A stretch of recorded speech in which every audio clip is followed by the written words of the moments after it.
In just a moment, Suspense with Gregory Peck. Oh, Hap, did you find that old picture album? Yeah. Take a peek at yourself in the old look. One of the funniest thing I've ever seen. Dear me. Oh, Mary, Dear. here's a shot of our first car. Rolled down curtains and everything, remember? Oh, yes, and weren't we proud of it? Mm-hmm. But what an arm breaker. Crank like a rusty old coffee grinder. What a whale of a difference a quick starting Autolite Stay Full battery makes. Are you going to thank Autolite again, honey? For Stay Full batteries? Mm-hmm. Oh, you said it, Mary. Why, I wouldn't trade that thirst-free powerhouse in our car for all the tea in China. Same goes for our Autolite spark plugs and Autolite ignition system. I don't suppose you'd care to trade this small talk for a half hour of suspense. Oh, sure, Mary, sure.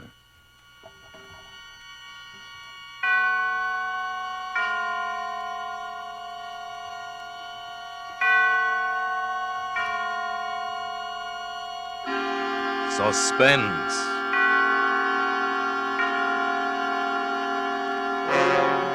Autolite and its 60,000 dealers and service stations bring you radio's outstanding theater of thrills.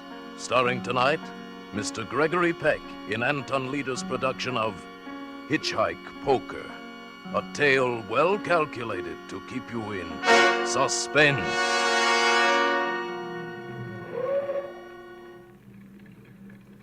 Want to ride, young fella? Oh, you bet. How far you going? Oh, hi? Well, hop in. Well, thanks.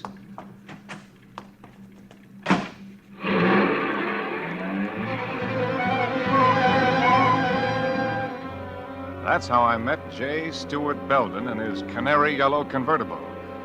That's how I took the ride. I'll be a long time forgetting. He looked to be about 45, and he wasn't bad looking for a guy that old. He was well built, about my size, no gray in his hair. And that coat he was wearing, boy, I'll bet plenty of camels went under the clippers for that one. So you're a student, eh? I graduate from Berkeley this year. I suppose you're a vet. Oh, yes, more than half the guys are vets. What's your name, son? Ridge Fowler? Married? Not me. Don't tell me you're a woman hater. Oh, no, it's not that. It's just, well, I have enough trouble feeding myself. I said the same thing years ago. But you'll change your mind when the right girl comes along. 9B 1863. Dud. Huh?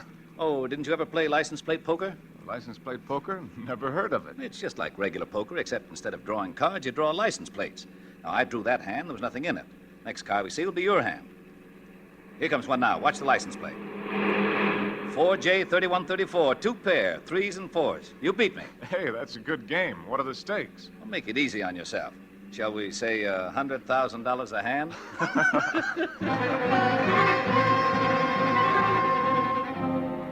See what I mean? A good Joe, a lot of laughs and small talk, and all the time that convertible eating the miles up. What a car. We practically flew through Salinas, San Luis Obispo, and Santa Maria. Well, son, what do you say to a hamburger? I know a little place in Santa Ynez where they make a hamburger that drips with royalty. Well, you got me sold. And on the side, French fried onions, shoestring potatoes, and the coldest beer in the world. Stop, you're killing me.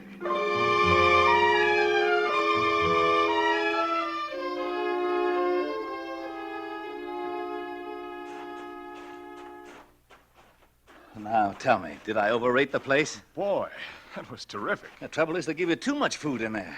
I've got to quit eating like that. My clothes are getting tight, especially this coat. Well, that coat sure is a beauty. I'm nuts about camel's hair. You are? Say, I've got an idea. Why don't you try it on? Oh, no, Mr. Belden. I didn't mean Go that. ahead. You're just enough thinner than I am that it ought to fit you fine. Well, gosh, I Here, would... go ahead. Try it on. College boy can always use a coat. Well, it's a good fit. It was made for you. Well, I don't know what to say. That's a coat for a king. Well, I guess that makes you a monarch then, son, because it's your coat now. I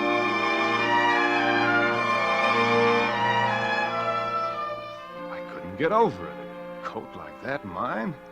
I'll bet Mom's eyes will really pop when she sees it on me.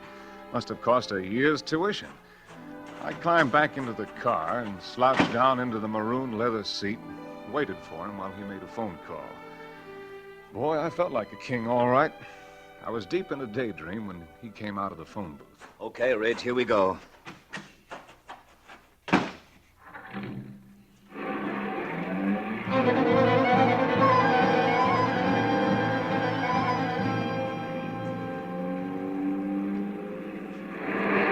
Hey, look, a straight. Huh? I drew a straight. 2J, 3, 4, 5, 6. Really? Straight? That's the highest hand today. That'll be tough to beat. Darn tough. Well, we drove for quite a while, not talking much. We'd left Highway 101 at Santa Ynez, where we got the hamburgers.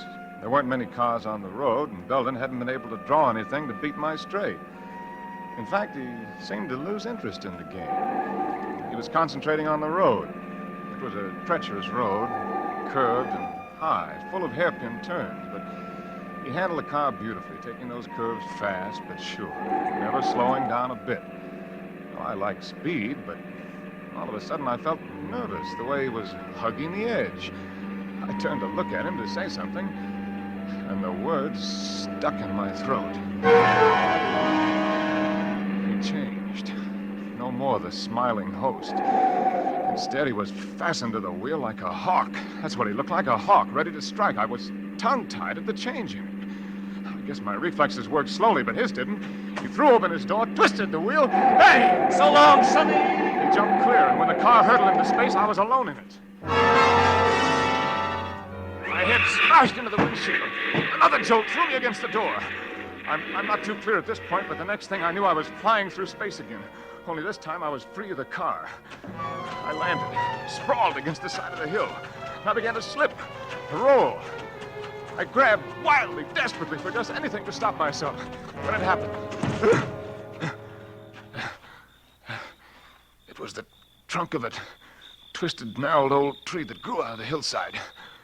Hit me square in the stomach, knocked the wind right out of me. I lay there, too hurt to care. It was a minute or two before I got up enough breath to move. Finally, I edged my way up the cliff, hand over hand. It was brutal, but I was surprised to discover that I hadn't fallen as far as it seemed. I was climbing around a bulge of boulders not more than 8 feet from roadside level when I looked up. And there was Belden, a gun in his hand. I ducked and the bullets scaled off the boulders. He wanted me dead, that was for sure. He wanted to kill me. Why? Why? I waited, crouched. Then I heard the horn. I came out from behind the boulders, crawled up on the road. Belden was nowhere in sight. I didn't see what kind of a car it was. I didn't even think to look. All I saw was he beat my straight. 4L5555. That was the license. 4L5555. 4 of a kind. All of a sudden, I was shaking. I looked at myself. I was beat up, cut, filthy. But what was worse, the camel's hair coat was a mess. King? I had to laugh. Belden was king. I was just the joker.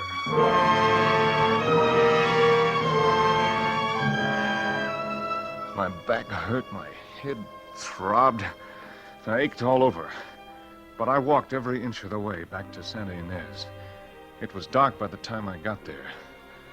When I stood in front of the police station, I realized for the first time the meaning of the word sanctuary.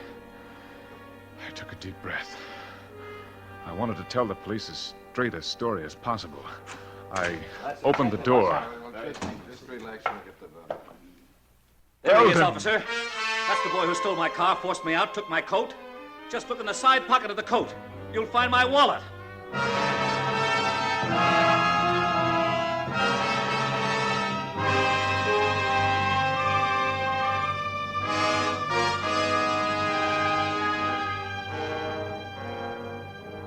For suspense, Autolite is bringing you Mr. Gregory Peck in radio's outstanding theater of thrills, Suspense. Say,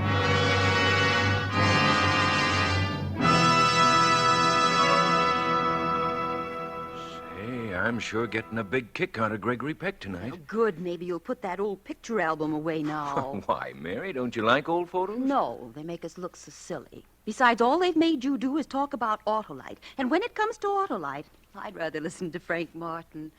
He really knows what he's talking about. Autolite new stay-full batteries need water only 3 times a year in normal car use. This means less trouble and care for you.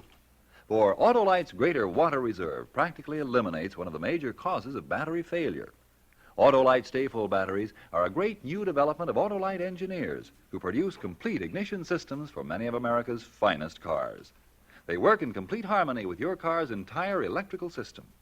Car owners everywhere tell us Autolite batteries are the greatest batteries ever built. Heck, Mary, I could have told you all that and never stopped looking at this album. Quiet, Hap. So, friends, stop at your neighborhood Autolite dealers and get an Autolite stay-full battery.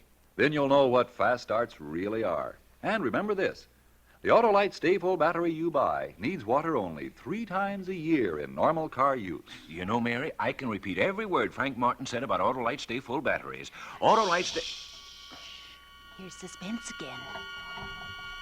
And now, Autolite brings back to our Hollywood soundstage Mr. Gregory Peck as Ridge Fowler in Hitchhike Poker, a tale well calculated to keep you in suspense.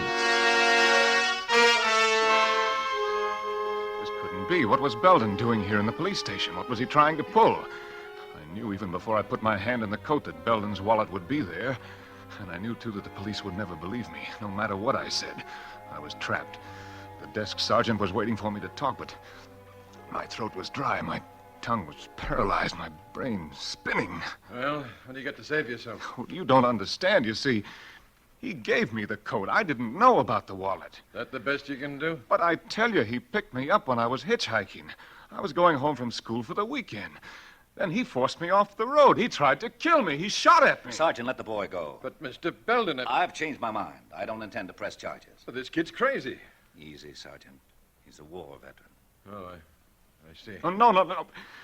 Lock me up, please. Don't believe him. Everyone is entitled to one mistake. Any boy who is big enough to come into the police station voluntarily, give himself up, deserves another chance. If I could have erased the memory of his face Would you when lock he him up, twisted put him that away? wheel and screamed, "So long, Sonny." All these benevolent words would have fooled me like they were fooling the desk sergeant. Belden was bursting with sweetness and light. But every word he said to release me only tightened the web tighter. And I knew just as sure as I was standing there that he wasn't through with me. That walking out of that door would be like releasing the clay bird at a trap shoot. Well, it's up to you, Mr. Belden, if you're sure he won't cause any more trouble. I'm positive that after tonight, this young man will be no trouble to anyone. No trouble to anyone. After tonight, I had to get away from there. I had to run.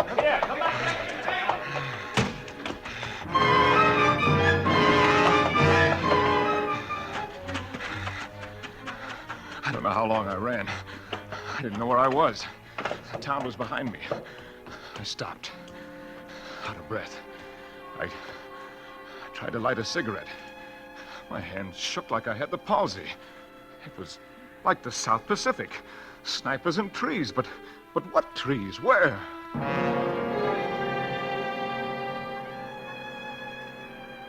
Then I saw the bright, glaring neon ahead. Mac and Al's, one sign said, and Wayside Rest, Trucks Welcome, the other. Just a dinky service station and a lunch wagon, but it was an oasis to me. Howdy. Hey, what's the matter, Bud? You sick? No, I'm all right. You sure look green around the gills. Been in a fight? How soon will the trucks start coming through? You got a long wait, about 2-3 hours. Been in an accident? Look, mister, I've got to get a ride to Ojai. Do you mind if I hang around and wait? No, I don't mind. Won't do no good, though. Ain't allowed to pick up riders, company rules. Might be lucky and catch a wildcatter, but I doubt it. Oh, thanks. You sure you're all right? Maybe you better go next door and get yourself a cup of coffee. Sure look like you could use one. Yeah, that's a good idea. Hey, if a ride turns up, I'll call you. Thanks, Mac. Oh, I'm not Mac. I'm Al. Mac works days. Well, I felt halfway decent when I came out of the lunch wagon. I'd cleaned myself up and reduced my capital to 15 cents. Al had a customer. Gas and oil, that'll be $2.80. Hey, Bud, come here. Huh? I got you a ride to Ojai. Oh, you have? Who with? The little lady here. She's been driving all day, got an awful headache. She's going straight to Ojai. Here's the fella I was telling you about, lady, that needed a ride to Ojai. Oh, I'm afraid you misunderstood. I just said I wished I had somebody to drive me. Oh, well, I don't blame you for not wanting to take a rider, but I'd appreciate it if you'd change your mind. I've got to get to Ojai tonight. Well, I am tired. Oh, go ahead, miss. He's a nice fella. Well, if you'll vouch for me. Now, wait a minute, lady. I don't vouch for anybody. All right. I guess it'll be all right.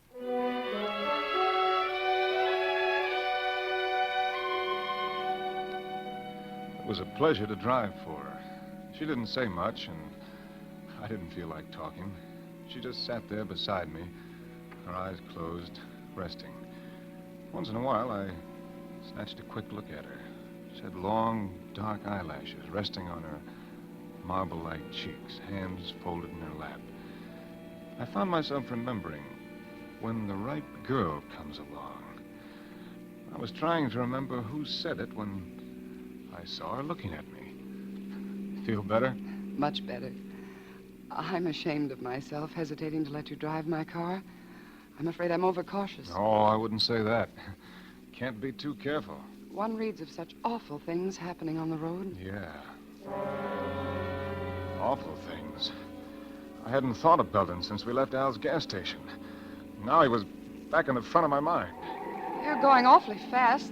These curves are treacherous. I guess I'm just anxious to get home. Oh, yes, but look out! Do you want to kill us both? You almost sideswiped Oh, I'm him. sorry. What are you honking now for? He's gone. Your horn. What about it? Oh, nothing. I thought I'd heard it before. Before? Look, maybe I'd better drive. Oh, no. I'm sorry. I'll be all right. I'm sorry. They'd be sewing up my sleeves if I didn't get a hold of myself. I must have been crazy, thinking that her horn was the same as the one that had honked for Belden when I was hanging on the side of that hill. It was just a horn. A lot of horns sound alike. I tried to steady myself. I didn't want her to catch on how rattled I was. I turned to her to apologize. She was putting a cigarette in her mouth, but it was purely automatic. She was sitting up straight, tense. Her eyes were glued to the road ahead. Then it hit me. I'd been over this road earlier tonight with Belden. Suddenly, it loomed up, that wide bank curve just ahead, the spot where Belden had tried to kill me. My hands froze on the wheel. I held my breath, and then I saw her hand reach out. What are you doing? Let go of my wrist. What's wrong with you? I was only reaching for the cigarette lighter on the dashboard. Oh. I'm sorry. That curve back there, it... Pull over and stop. Huh? Pull over. I'm going to drive.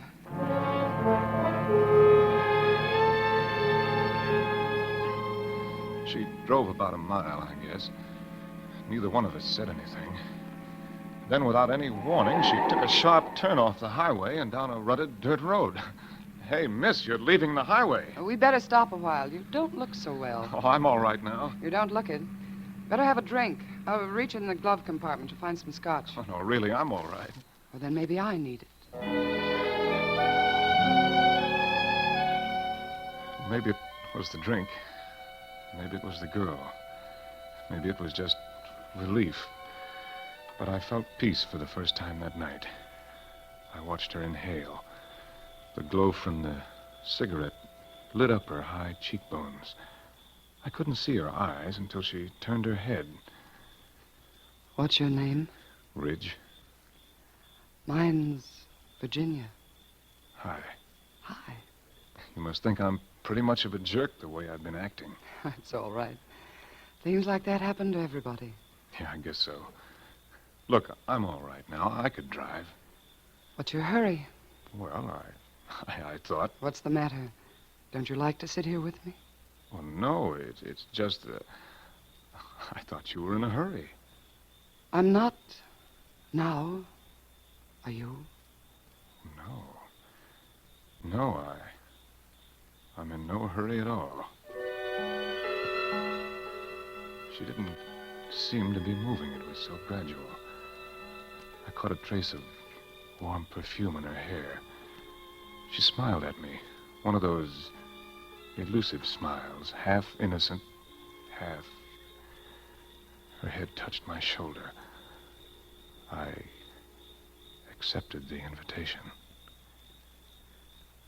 I like you, Ridge. I like you a lot. Yeah. You know, tonight back in the filling station, when I first saw you, What's the matter, Ridge? The miniature license tag on your key ring. Yes? 4L5555. Four of a kind. Four of a... You play license plate poker? I'm afraid so, Ridge. 4 5s. It's the license of the car that picked Belden up after he tried to kill me. That's right. Then you're in it with me, Sonny. I fell right out of the car, hard, my face buried in the dirt. I didn't black out, but it would have been much easier if I had. Only my mind functioned. Everything else seemed paralyzed.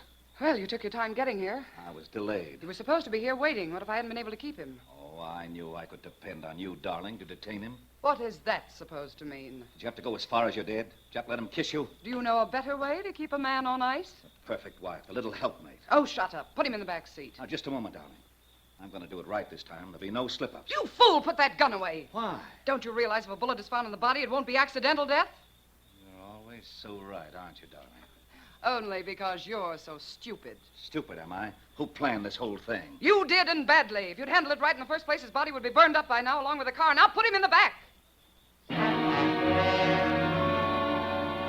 Belden's wife. But what... Why did they want to kill me? Why? Belden picked me up, threw me in the back of the car. Uh-huh. Hand me the wrench, Virginia. Stewart! This time, warm, black oblivion rushed over me. After a second, the pain was gone. And so was I.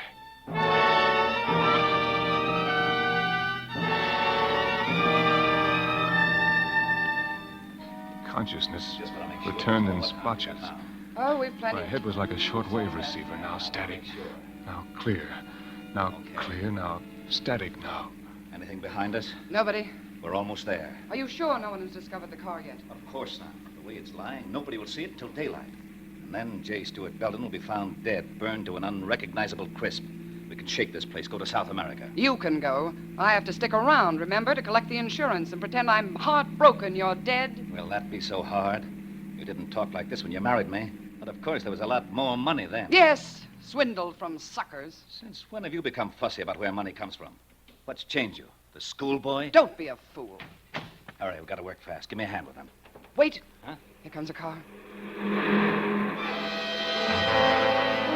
The end of the line. But anyway, now I knew why. I was a stand-in for a corpse. Do you have your wallet? I'll put it in this pocket as soon as I get out of the car. All clear? Yes. This was it. They were on either side of me. I had to think straight. My body still felt numb. One chance, if only my muscles coordinated. I'd wait till he dragged me out of the car, and then I'd fight. Virginia, get the gasoline can out. I felt him grab me under the armpits. I opened my eyes just in time to see that murderous wrench in the girl's hand. As she brought it down, my eyes closed. Oh! Hit me hard, but it wasn't the wrench, it was Belden. The wrench had folded him up, and he collapsed on top of me.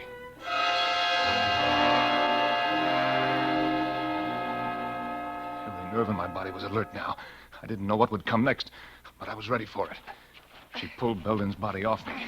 She wasn't aware of me watching her. She was too busy dragging Belden over to the rim of the cliff. She was transfigured with hate. Well, Stuart, that's how you planned it. Accidental death! And then she kicked him, and he disappeared over the edge. I didn't wait to see any more. I crawled out of that car, and I started to run right down the middle of the road. She saw me. Wait! Stop! Wait, Ridge! But I kept right on going. I glanced back. She started the car. She was coming right at me. First, I thought she was just trying to catch up to me. Then I realized she was trying to run me down. She was trying to kill me. I was crossing to the left side of the road. She was right behind me. It was just a question of seconds, and suddenly, around the bend, a big truck. I was sandwiched between them.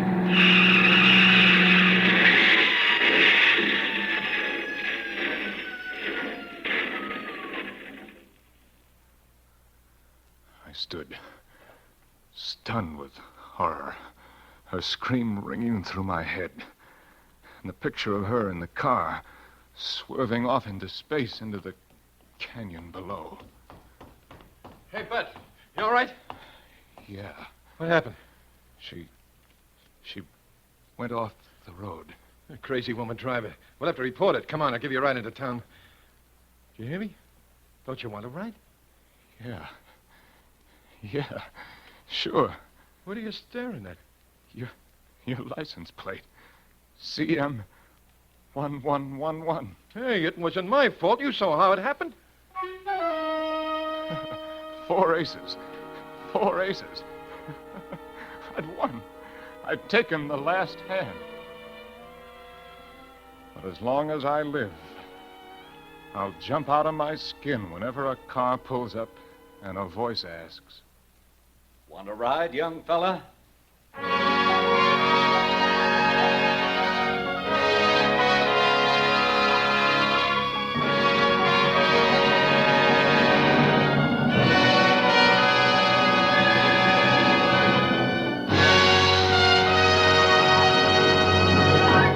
Thank you, Gregory Peck, for a splendid performance. Mr. Peck will return in just a moment. Well, think you'll get back to your old picture album after that performance, Hap? No, guess I'll just listen to Frank Martin and go to bed. Probably dream I'm in the Sahara without an Autolite Stay Full battery. Yes, friends, like the faithful camel of the Sahara Desert, the Autolite Stay Full battery you buy goes a long time between drinks. It's a trouble-free battery and needs water only 3 times a year in normal car use. Autolite Stay Full's greater water reserve practically eliminates one of the major causes of battery failure. Get an Autolite Stay Full. Money can't buy a better battery. Autolite means batteries. Stay Full batteries. Autolite means spark plugs. Ignition-engineered spark plugs. Autolite means ignition system. The lifeline of your car. In its 26 nationwide plants, Autolite manufactures bumpers, die castings, horns, instruments and gauges, lights, ornamental plastics, and more than 400 other automotive, aviation, and marine products. All are famous the world over for their Autolite engineered dependability.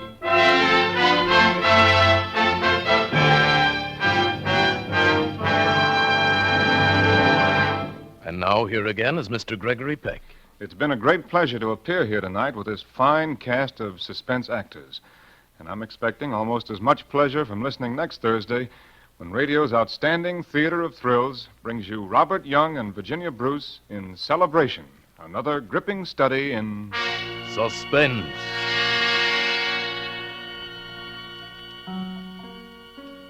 Gregory Peck may soon be seen starred in the 20th Century Fox production Yellow Sky.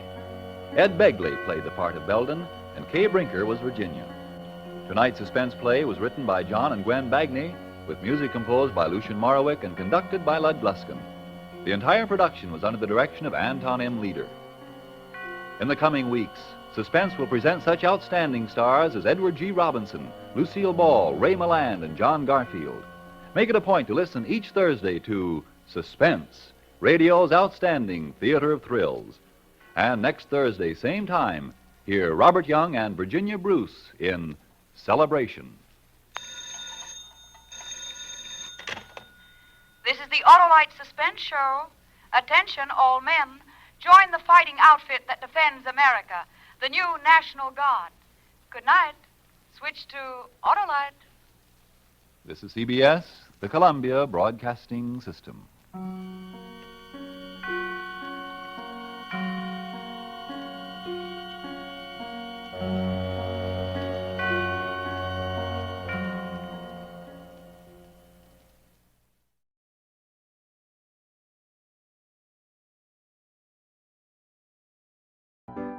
It's intermission time at the Baba Gully Show.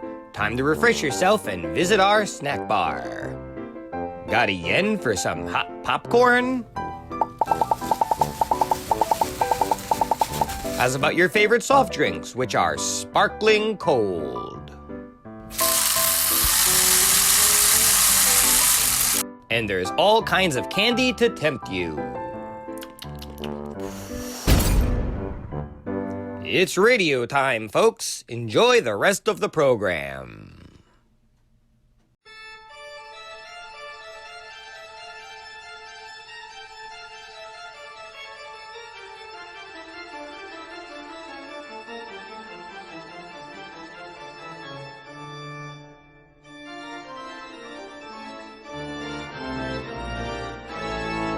Hope you're enjoying today's radio program. When it's done, be sure to check out our channel over at Watch Waddle. Enjoy some tunes with a nice cold soda.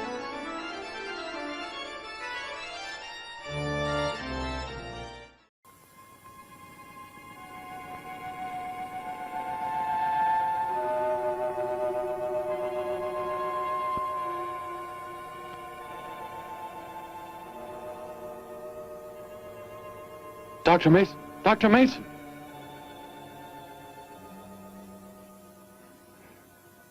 I'm sorry. I guess it was nothing. A sudden light reflection. It startled me. There's no doubt a comet or a meteor. No, it seemed to be a drill-shaped thing. Revolving. I know it must have been my imagination, but it makes me realize how desperately alone the Earth is. Hanging in space like a speck of food floating in the ocean. Sooner or later to be swallowed up by some creature floating by. Oh, come now. Time will tell, Dr. Mason. We can only wait and wonder. Wonder how. Wonder when.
report preliminary findings. Thor reporting. 42 saturation degrees in 96 volumes. Intermediate fluctuation in Marfan content. Derek reporting. Tridex mixer components ratio exceeding 7 to 1.4. Morrow reporting. Diagonal adjustment reading resisting structural forms by 2.8.0 vernums. Saul reporting. Uneven cartoid levels intersect planes below 0.03.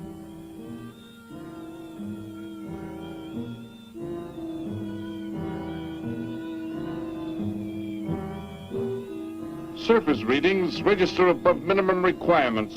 Morrow, go below and bring up the young Gargan specimen. Now the decision depends on its reactions. Wait, Captain. I have found evidence of intelligent beings on this planet. Of what concern are foreign beings? Of none to you, Thor. Just as you were so unconcerned when you destroyed the small creature. So bravely. It was no more than an insect. But it had life. And that life you had to take to satisfy your endless hunger for killing. Silence, both of you! Proceed, bring the Gargan. That will not be necessary, Captain. Conditions here will be reported as unsatisfactory, as they were on the other planets we have charted. By what authority? You will prepare for takeoff. The ship will leave this planet immediately. According to our code of operations... You may forget the code of operations, Captain. Only civilized beings could have made the inscription on this metal piece.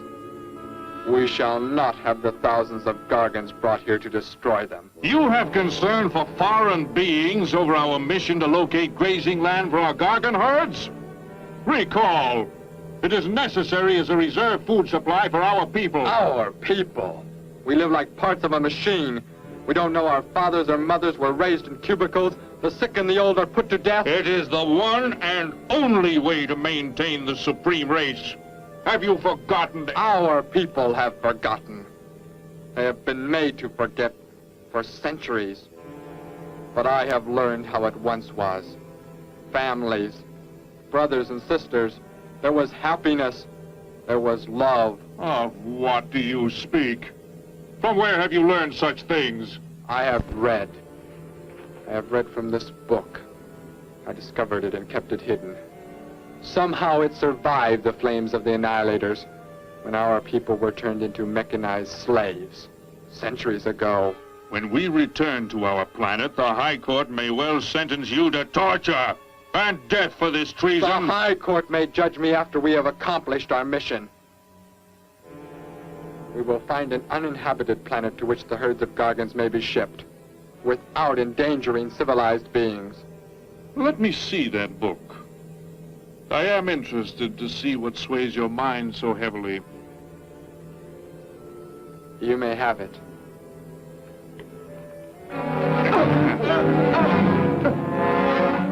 Bring up the Gargan. You were a fool, Derek. This book has poisoned your mind, and you shall suffer for it. Captain, if the Gargans are shipped here, the inhabitants may destroy them. That possibility alone makes it worthwhile to locate an uninhabited planet. That book has indeed made you forget many things. We are the supreme race. We have the supreme weapons. Keep him under guard, Thor. I will study the reactions of the young Gargan.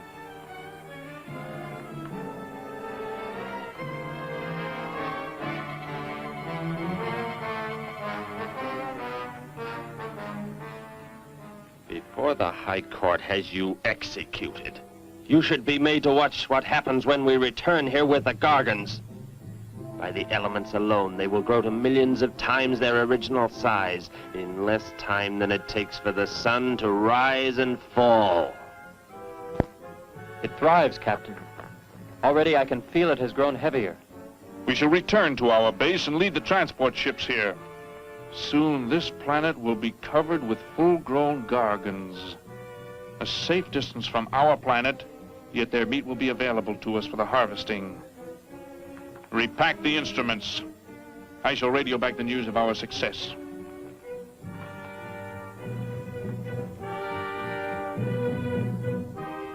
Captain! Captain, something has gone wrong. Look here. What? What has happened? I do not know. It suddenly fell limp, and now does not move. Assemble the TRSs, hook in the gas grading instruments. Be quick!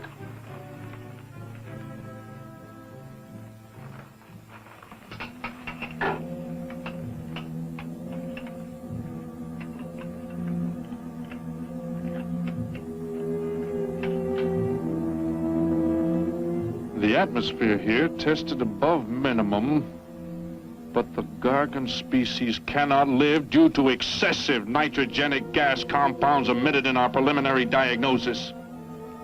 Then this planet will be reported as unsuitable?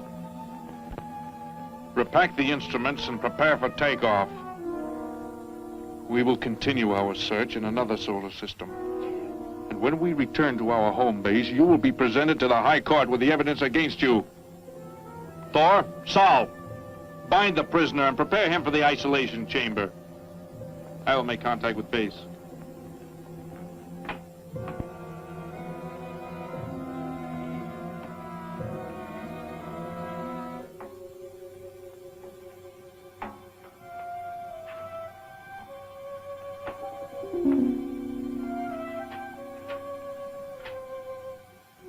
Expedition Z06 to base.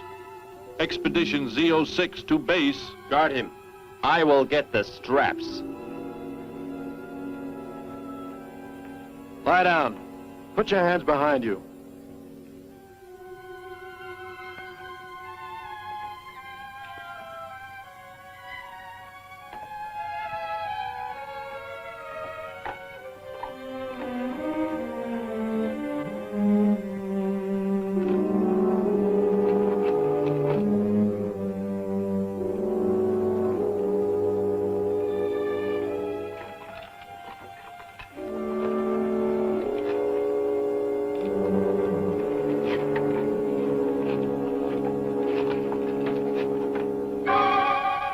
Are complete.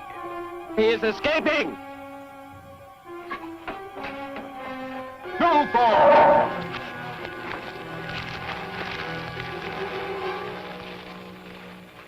How did he get free? He escaped from Saul. I could have stopped him. Derek is to be brought back alive. He is the son of our leader. Derek? I reported his actions and was connected with the leader himself. He told me this. He said Derek does not know. As the son of our leader, the High Court will pardon him. He will be pardoned. When the sky is light, we will begin to search for him. Captain, look at this. The Gargan. It is not dead. It has revived. It flourishes. The excessive nitrogenic gas compound shocked its system. Now it thrives on the very same compounds. Then this planet is suitable. Completely. I must resume radio vision contact. Morrow, Saul, secure the Gargan by expandable leg bands. Out of sight in that cave. The size it attains by the time we return will give us an exact growth rate to expect of the herds. At the rate the Gargan is expected to grow, what will prevent it from tearing loose the leg bands and escaping from the cave? We shall be back before that happens, unless it should receive food in excess of the atmospheric elements. We will leave nothing else for it to consume. Imagine thousands of beasts like that, millions of times enlarged, roaming over this planet. They will be harvested from the air, so there will be no danger to us. Let us be quick. I do not like to look upon it.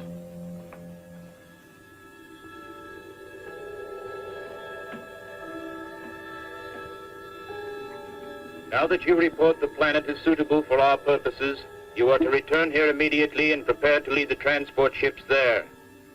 Derek's escape could now mean difficulty in our operation should he communicate in any way with the inhabitants, inferior though they may be. If we are to return now, how can he be stopped? Leave your best man to find Derek and inform him he is my son. I will join you on the return trip to meet him there. He may be stubborn. He has already threatened our lives. If that becomes the case, he must be destroyed. And any beings with whom he might communicate, they must be destroyed. Your orders are complete. I shall send my best man.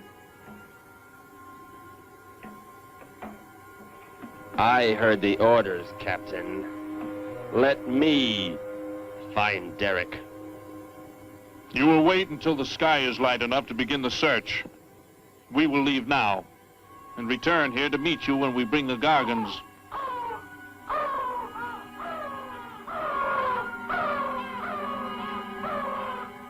Do not fail, Thor. I shall not fail.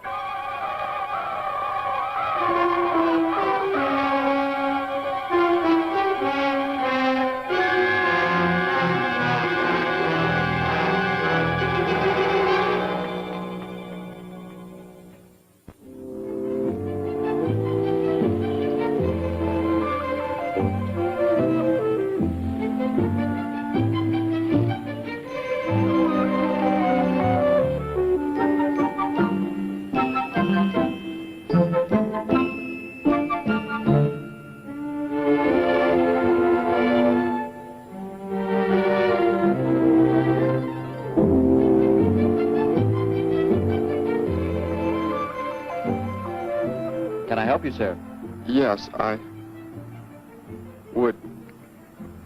Would you tell me the meaning of the inscription on this metal piece?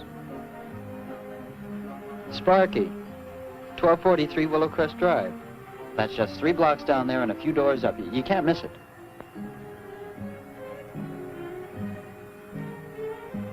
Hey, what's what you're doing now? Oh, I'm sorry. I was just trying to make out what kind of clothes that guy was wearing. Looks like some kind of military uniform. Wonder where he's from. Could be from Mars for all I care. Hurry up that boy, will you? I haven't got all day.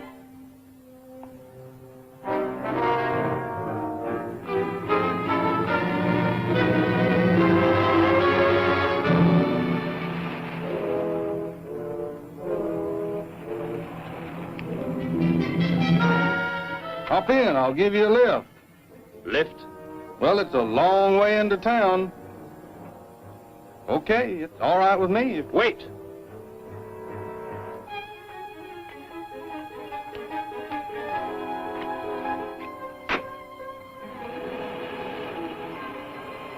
Never saw a uniform like that before. What brings you here? I am searching for someone. Maybe I can help you. Know a lot of folks around these parts. I am searching for someone you could not know.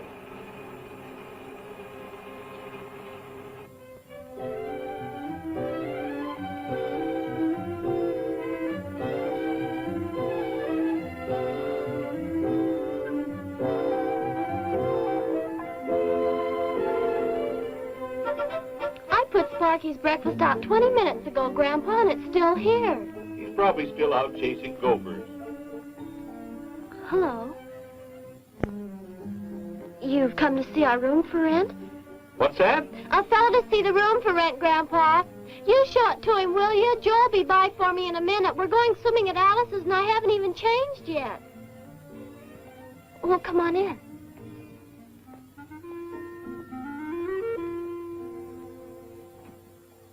I'm Betty Morgan, and this is my grandfather. How do you do, son? Just arrived in town? Don't believe I've seen you around before. I just arrived. And your name? Derek. Derek. The empty room belonged to my brother, Bud. He's married now and lives upstate. Your brother? You knew your brother?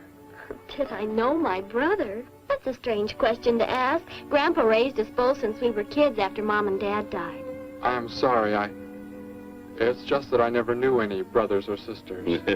Your mother and father decided to play it smart and avoid a lot of squabbles around the house. Oh, Grandpa. I never knew my mother or father. Well, let's take a look at the room, and if you like it, you're welcome to stay. It's this way. I'll show it to you. Hey, I thought you were getting ready to go swimming. No, that can wait. Right in here, Derek. I hope you like the view. There are plenty of windows. What's the matter? You act like you've never seen the inside of an automobile before. What is this? The gear shift. Where have you been all your life? The gear shift. Tell me what it is for. Now look, mister, I didn't offer you a ride to give no driving lesson. Tell me! Sure. I didn't mean anything. Here's the clutch. When I push it in, I change gears.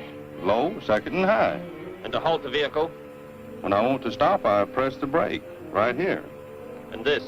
The starter and ignition switch. And the fuel, what does it use? Are you kidding? Gasoline, of course. Here's the gas pedal right here.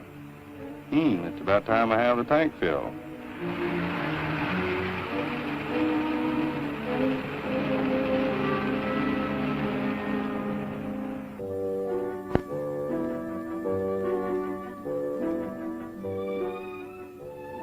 I asked him where he was from, Grandpa, and he just said he was from very far away. He did, huh? Well, maybe he doesn't like to talk about where he's from. By the looks of his outfit, I'd say he's raised in a private school of some sort.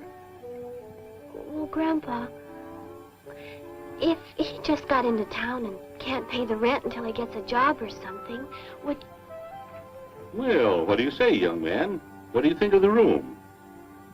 You will let me live here with you? Well, sure. That's why we had the sign up. That's why you came here, wasn't it? Not exactly, Derek, I was just talking to Grandpa, and... Well, if you don't have the rent money right away, that could wait until he gets a job, couldn't it, Grandpa? Why, sure. That's all right with me, Betty. But then if he doesn't like the room... I like it here very much. I would like to stay. Fine. I'll go out and take down the sign. You can use the phone to have your bags brought over. My bags? I have nothing else. No other clothes or anything? We were not allowed to. I mean, my uniform is all I have. Gosh, you've got to have more than that. Bud left some of his clothes in the closet, Grandpa. Couldn't Derek use some of them? Of course, my dear. Bud wouldn't mind a bit, I'm sure. Oh, golly, that's Joe. Put on whatever you like from the closet, Derek. I'll be right back. Make yourself at home. Hi there, Joe. Hi, Gramps. Betty, I'm afraid I can't make the swimming date. Not till later, anyway. Got a sudden assignment for the paper. Oh, gosh, what now, Joe? I have a list of folks to interview. Say they saw a new flying saucer last night. That sounds like it might take you all day. I hope not. I'll call you as soon as I get through, okay? Okay, Joe. I guess a reporter's life can be pretty hectic. You never know when a news story will break. I was just thinking. Maybe Derek would like to go swimming if you let us borrow the car. Betty would at that. If you don't think Alice would mind. You don't know Alice. I won't be able to keep them apart.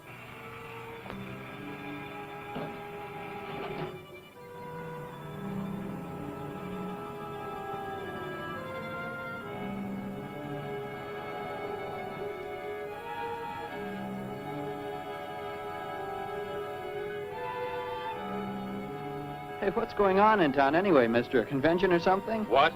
For those clothes you're wearing. I talked to a guy this morning who was wearing the same kind of outfit. Maybe the guy you're looking for, huh? You spoke to him? What did he tell you? Where did he go?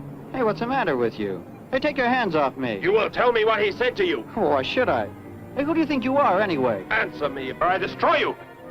He came here with a dog tag. Wanted to know about the address, and I told him how to find it. Where? Where did you send him? It was an address on Willow Crest Drive.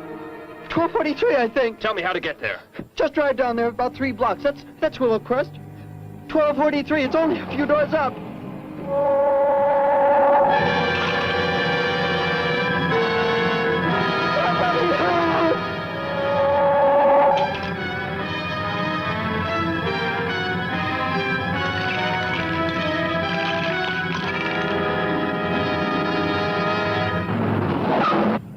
You don't have to put the brake on so hard, Derek. That is, unless you want us to go through the windshield every time. I have never piloted a vehicle like this before. I will try again. This time, pull in there. That's Alice's house.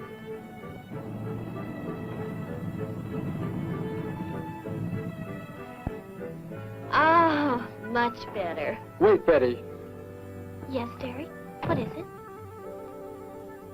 When I came to your place, it was because of... Yes? I had just arrived here. I did not know where else to go, but everything was so strange to me. I'm glad you came. So's Grandpa. Without any family or friends, you wouldn't like it at a hotel or any place like that. Come on. I hope Alice can dig up some swim trunks for you.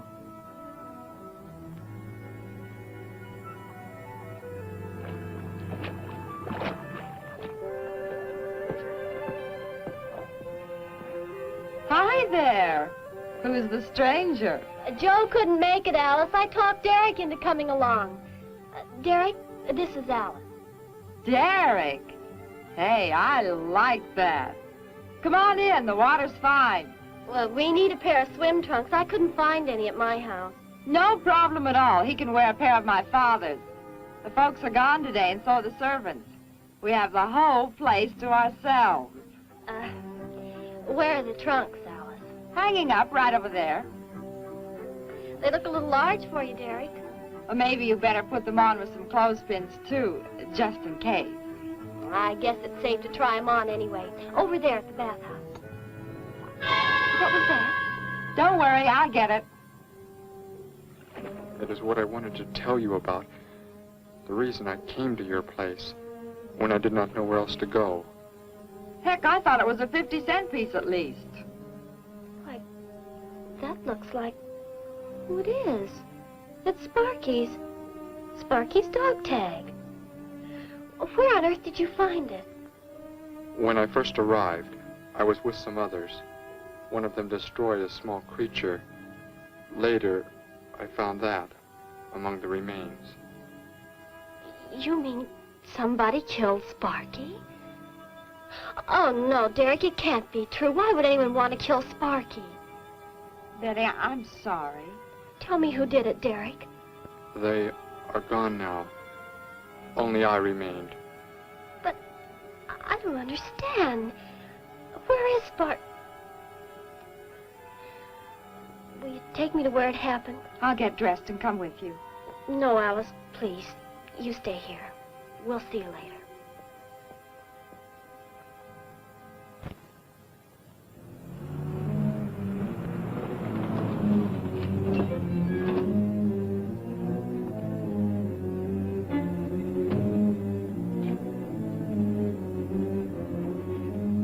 Well, so Derek didn't come into town alone. If you're looking for him, he isn't here now. He and Betty, that's my granddaughter, they went over to the Woodwards. Why don't you go on over there? No doubt they'd be glad to have you joined in the fun. Yes. How do I go there? The Woodwards are straight on down the street about 3 miles, just before you get to the park. Got the biggest house in the block down there. You can't miss it. Where are you fellas from, anyway? Don't believe I've seen uniforms like yours before. Military secret, eh? Well, it doesn't matter. Derek didn't say where he's from either. Don't let me keep you. You're probably anxious to see him.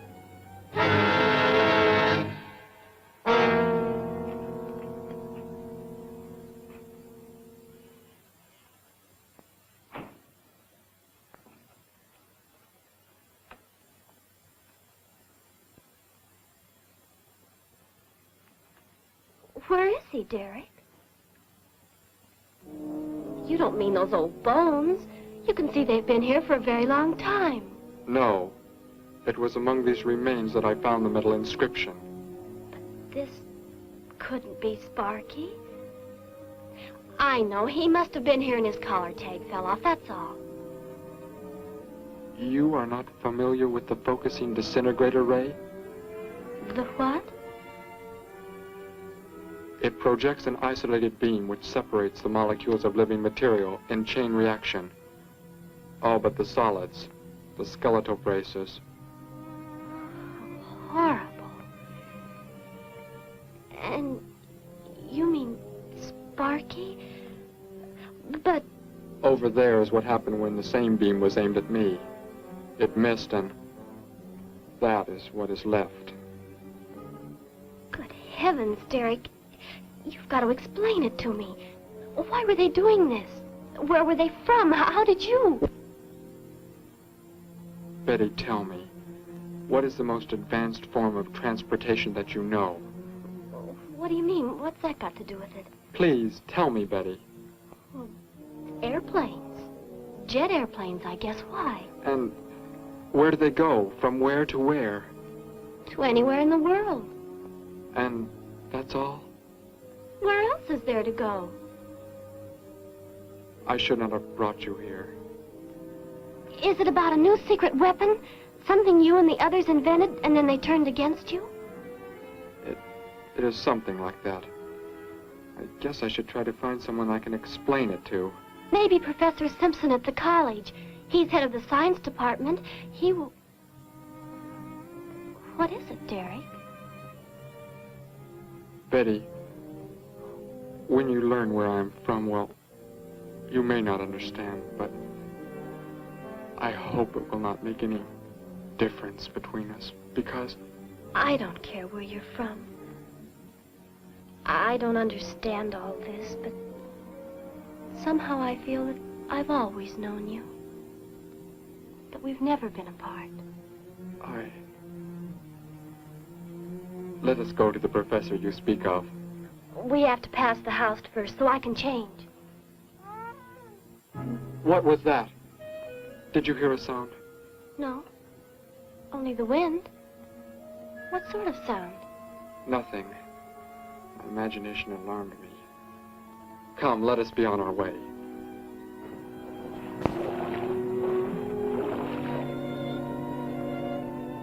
Well, hello. What can I do for you? You are alone? Could be. Where are the others? The ones who were with you? Why do you want to know that? Tell me where they are. Say, who are you anyway? Never mind. Just tell me. They left here. They're gone. Where did they go? I think you better get out of here before I call the police. You will call no one. You will do as I say. That's what you think, mister. I said you will call no one.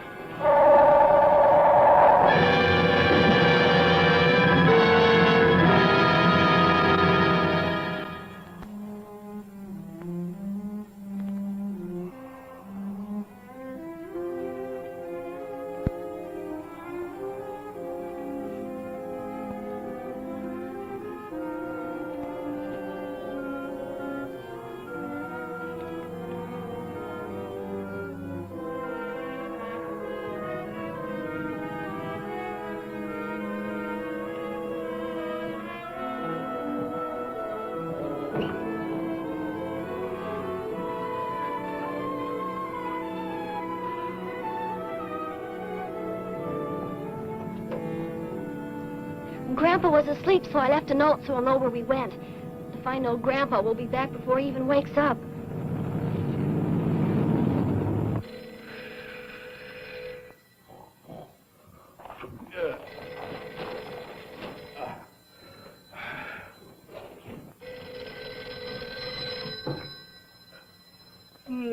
Hello. Hello, Gramps. This is Joe. Betty there? No, she and Derek went out over to the Woodward's pool. You could probably reach her over there. Derek? Who's Derek? Oh, you haven't met him yet, have you? He rented Bud's old room this morning. Seems like a nice fellow. Oh? Well, the reason I called, I wanted to tell Betty I stumbled onto a double murder story that may keep me longer, but, well, after I get the story into the paper, I'll go on over to Alice's and see her there. A double murder, Joe? When was it? Where? We're not sure yet, Gramps. There's only a couple of skeletons. We'll know more when the coroner gets here. Well, gotta get busy now, Gramps. I'll talk to you later. Bye. Joe! Joe, I just found a note. Joe! Hello, hello.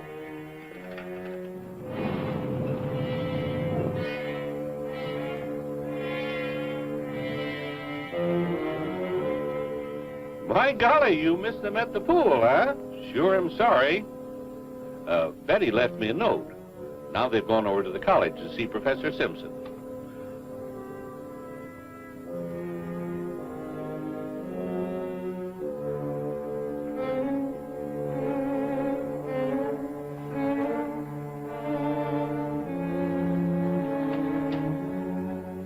Hello. Where can we find Professor Simpson? This is his office, but he hasn't come in yet. Let's wait for him at the faculty parking lot. It's just around the building. You may wait here if you like. No, thank you. We'll wait outside.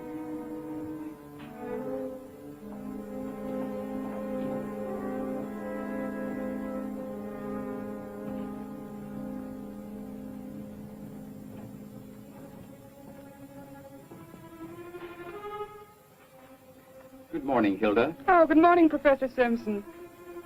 Have the aptitude questionnaires come in? They're probably still in mimeographing. I'll go down and see if they're ready.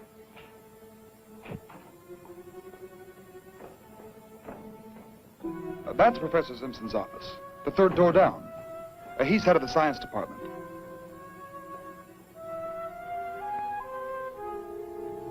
Well, that looks like Professor Simpson's car right there. He must be somewhere else on campus. We better go back to his office and wait. Hello? This is Simpson, science department. Put that down. What is the meaning of this? Do as I say. Who are you? Where is he? The one who came with information for you. Who? You are making some mistake. I am making no mistake. Where did he go? Out there? I don't know what you're talking about. You will speak to no one else.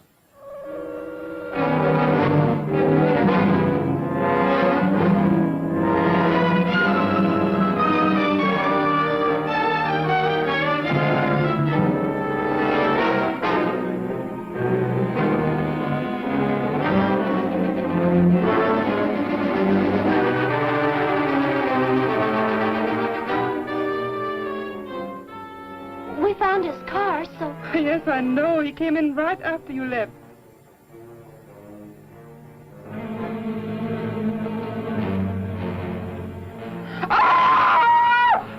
Oh!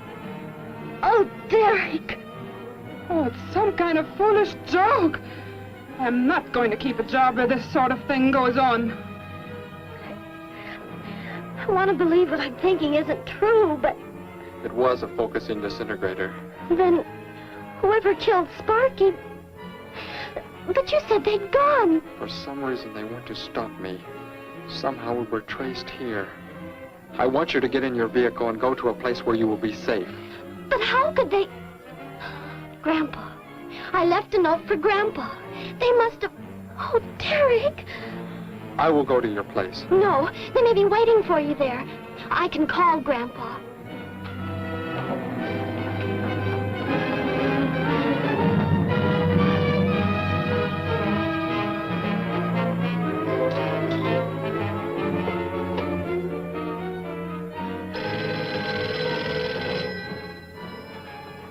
Hello? Oh, Grandpa, thank heavens.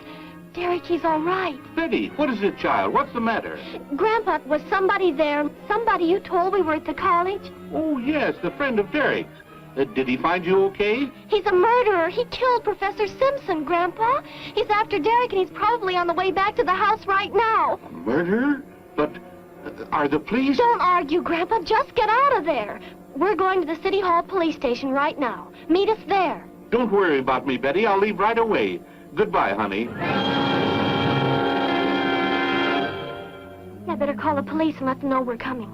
With what weapons are they equipped? Well, guns. Why? Guns that emit what? Bullets? What do you mean? Bullets.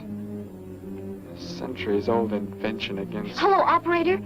Give me the police department. Hurry.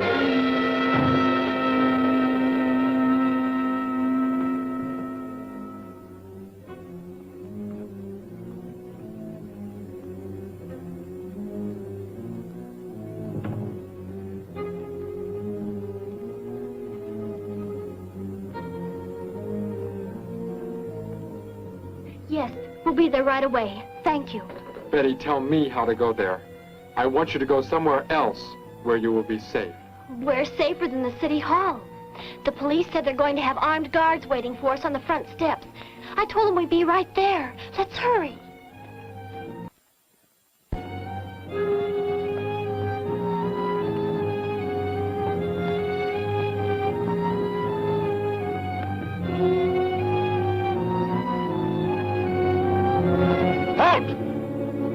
What do you want? I spoke to my granddaughter.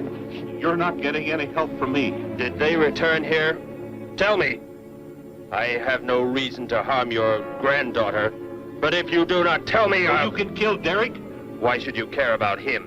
Why shouldn't I? Why do you want to kill him?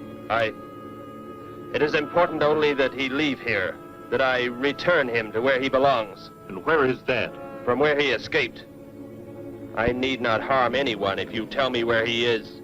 If you do not, there will be many deaths.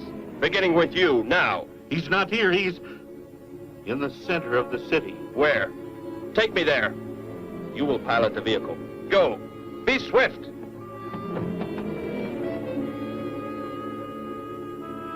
Alice? Betty? Anybody here? Holy mackerel. You think the tip might have been a phony, Mac? Don't think so, Harry. The girl who called seemed to know what she was talking about. Another call, Mac. Joe Rogers, reporter on the Daily News. He's on the way over. Found another skeleton. Only this time at the bottom of a swimming pool. The city hall is just up ahead in the next block.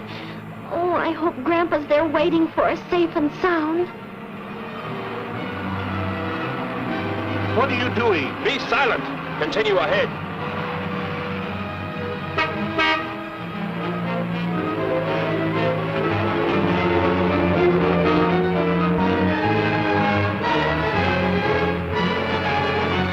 You stay here in the car.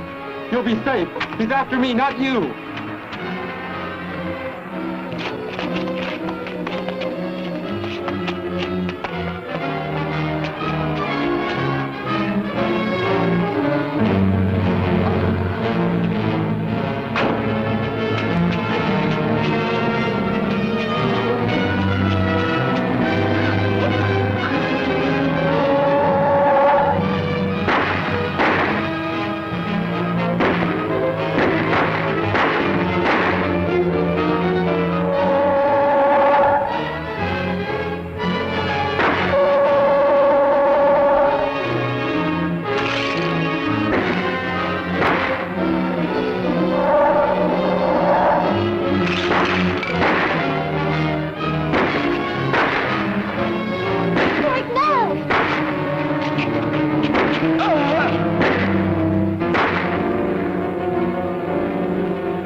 He must have slipped off that way. Come on.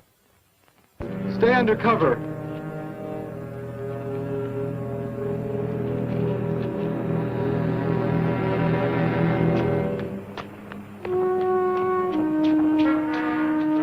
Betty, thank the Lord you're safe. I just came from Alice's. There was a skeleton in the pool. Alice? Oh, no! We came to meet Grandpa. The murderer came in the car with him. What?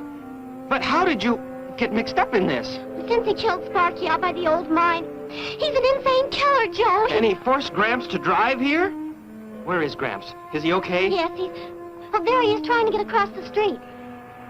You stay put. I'll go over and help him across.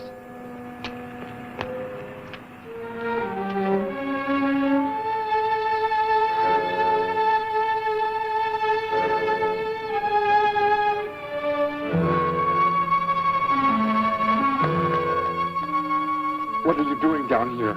Go into the building. That is the safest place.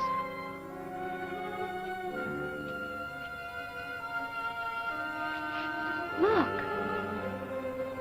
Here on the sidewalk. Drops of blood. Betty, go into the building. Derek. Give me the weapon you have, Derek. Slowly. One sudden move and I slay you both. Derek? Oh, Derek, do as he says.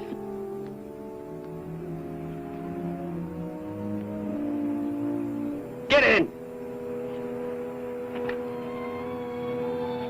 You will take me to a man of surgery to remove the metal pellets from my flesh. That is not possible. Yes, we must.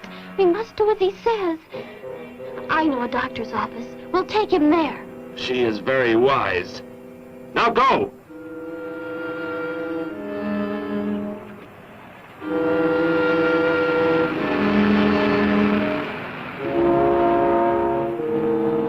And that's the way it happened. Next thing I knew, he was trying to fire out the window at Betty and Derek. I swerved the car and Say, where is Betty?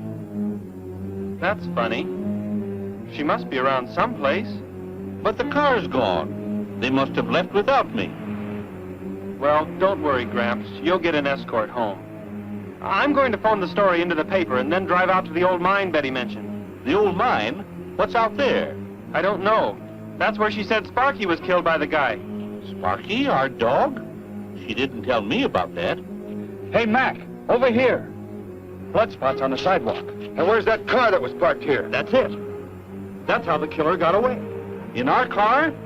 Then Betty and Derek, they must have been kidnapped. You've got to do something. You've got to find them.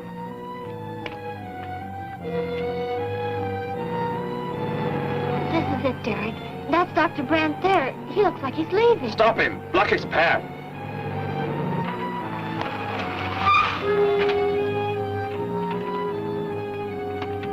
Is there some emergency? I have a house call to make. Office hours don't begin for another hour. Go inside, all of you. I say, what is this? He's holding a gun on us, Dr. Brandt. We had to bring him here. He wants bullets removed. I see. I'm afraid I cannot be of any help. You will need hospital facilities for anything else. Be silent and get inside. You will remove the pellets here, now. Leave these people alone, Thor. Where is our ship? I will take you there. No, it is gone. Do as I say. Derek, please. Doctor, you must try.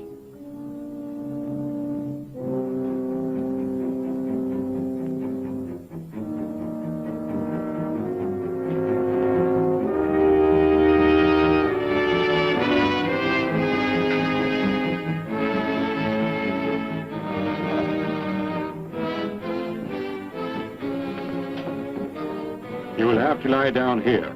I will prepare an anesthetic. The pain will be great. I will not be drugged. You will simply remove the pellets. Both of you, sit there. I shall keep you covered. Take heed. One treacherous move and they pay with their lives. Now proceed.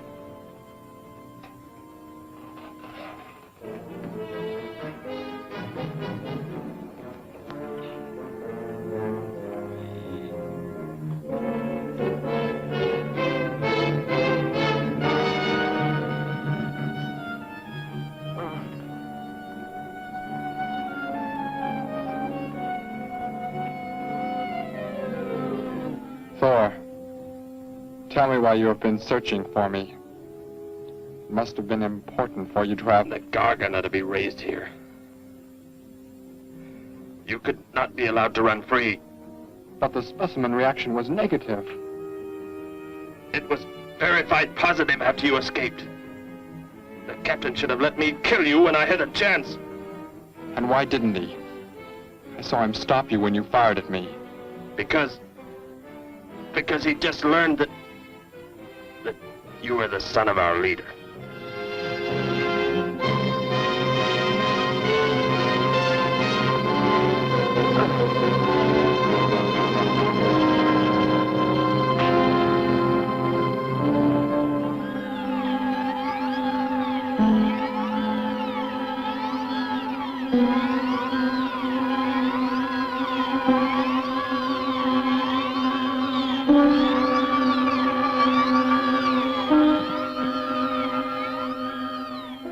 Then if I am not to be killed, why did you fire at me in the city? Your life or death was put in my hands. A traitor does not deserve to be our next leader. The only reason you do not fire now is to force attention to your wounds. When that is done... Proceed!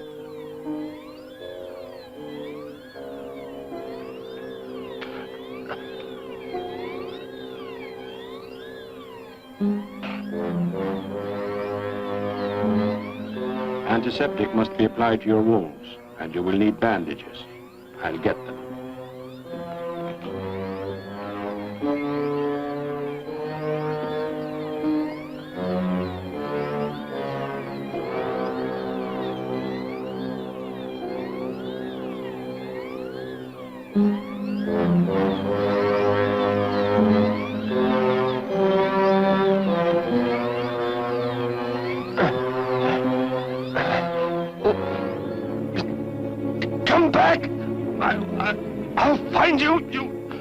cannot get away. Oh, I was terrified he'd see us before we got out of there. He may yet. Get in. I will take you back to the police. In his present condition, he cannot remain conscious long.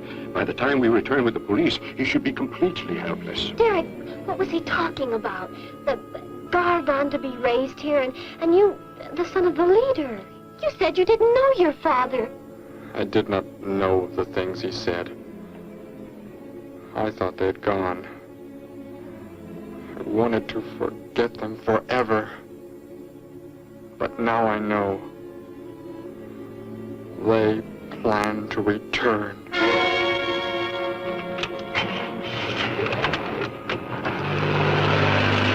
Hey, wait a minute. I'm going with you. Where? To the old mine shaft. How did you hear about that? The old fellow inside. He's been telling us everything he can think of. Mentioned that's where you were going. Okay, hop in. Maybe something will turn up out there.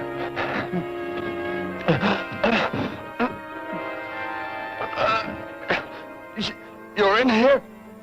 I know you are. I'll find you.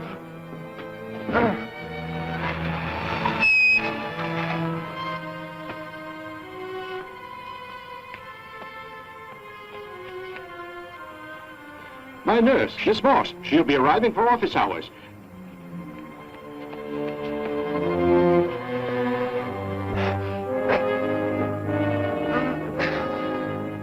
I can hear you.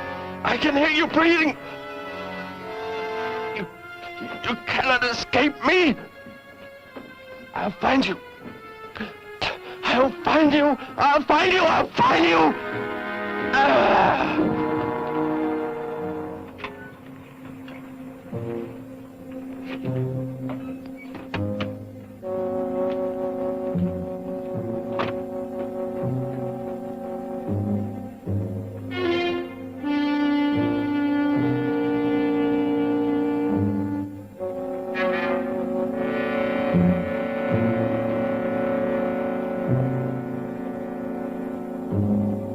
Dr. Brandt! Dr. Brandt!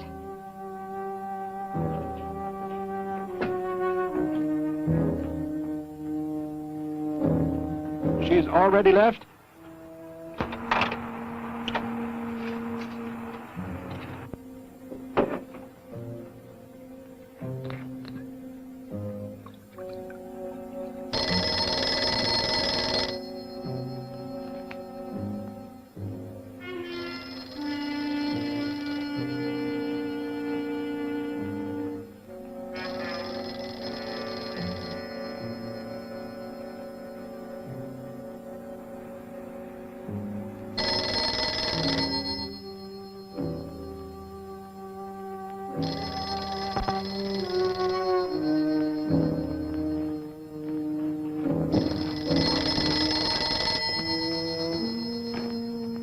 Dr. Brandt's office. Miss Moss, thank heavens I've reached you. This is Dr. Brandt. Where are you, Doctor? There's an emergency patient here. I've done all I can. Listen, Miss Moss. He's a murderer. He held hostages at gunpoint to force me to remove bullets. We were fortunate in escaping. You must get out of there. A murderer? We're sending the police, but if you treated him, he could revive at any moment. Yes, Doctor. I'll leave immediately. You will come with me. Put that down. Miss Moss, what is it? Drop it, I said. What do you want? You will help me to escape. Go out.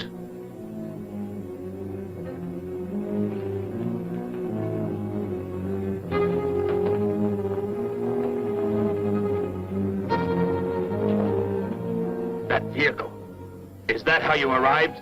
Yes, that's my car. Get in. You will take me where I say. If you disobey, you will be killed.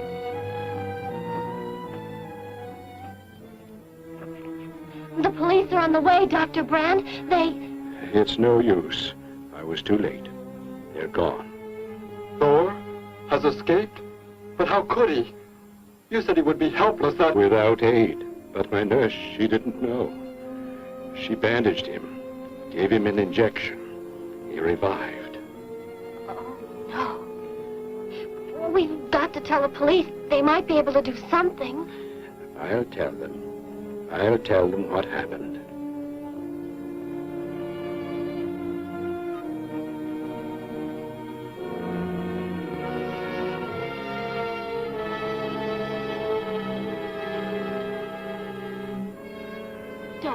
Derek. Thor will be caught. They're sure to find him eventually. It is what I know is coming here. The Gargan. They are small when young, but they can attain the size of this building in no more than a day. But can't you stop them? The only chance is to duplicate the operation of the disintegrator. How can that be done? The men of science here might be able to do it if they could get Thor's as a model. If only there is enough time.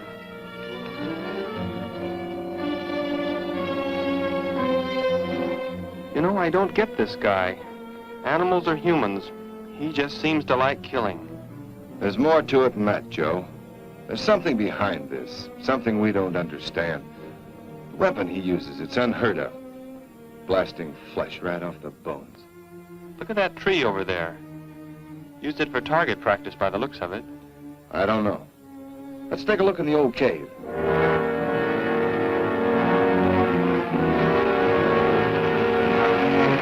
Where are we going?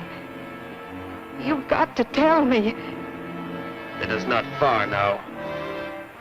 Look, you can't escape. The police will find you. Possibly they will. But barricaded in the mouth of a cave, with you as hostage and me with this... How long do you think you can hold out that way? Long enough. There will not be too long to wait.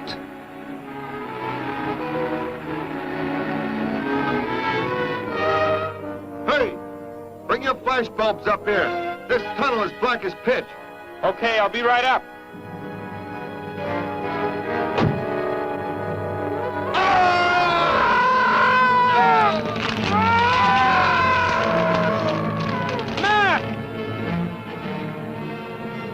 An intruder already.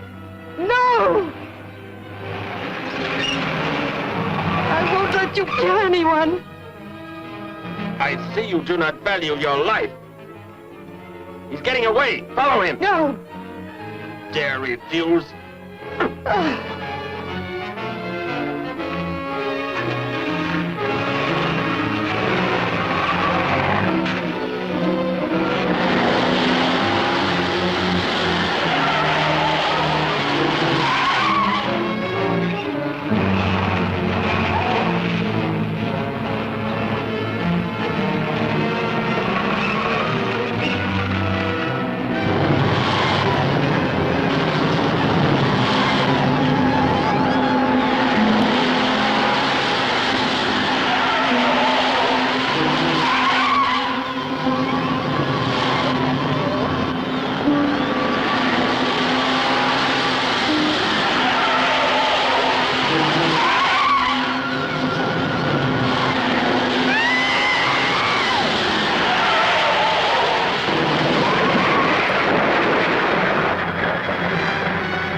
Are you hurt badly? I don't think so. Just bruised. Oh, thank heavens it's over. It was like a nightmare. I wish it was over. Oh, what do you mean? Back in the cave, where he shot at me. Some kind of man-eating monster. Poor Mac, the guy I was with. I could hear the thing tearing him apart. He was dead in a few seconds. Oh, how horrible. What could it have been? I don't know. But whatever it is, I'm afraid the nightmare's just begun. The man guilty of these strange killings now lies mute in confinement at General Hospital, where he is being treated for minor injuries. Authorities plan to transfer him to city jail tonight. The fantastic murder weapon he used has not been located. Mystery still surrounds the disappearance of a man-eating beast said to have been in an abandoned mine shaft outside the city limits. These newsreel shots were made immediately after the city police surrounded the cave and found it completely empty. Evidence in the cave appeared to confirm the report that a monster of some sort had been shackled there, but had somehow attained strength enough to pull itself loose and escape. Groups of armed volunteers have set out in search of the creature, hoping to track it down and destroy it. Meanwhile,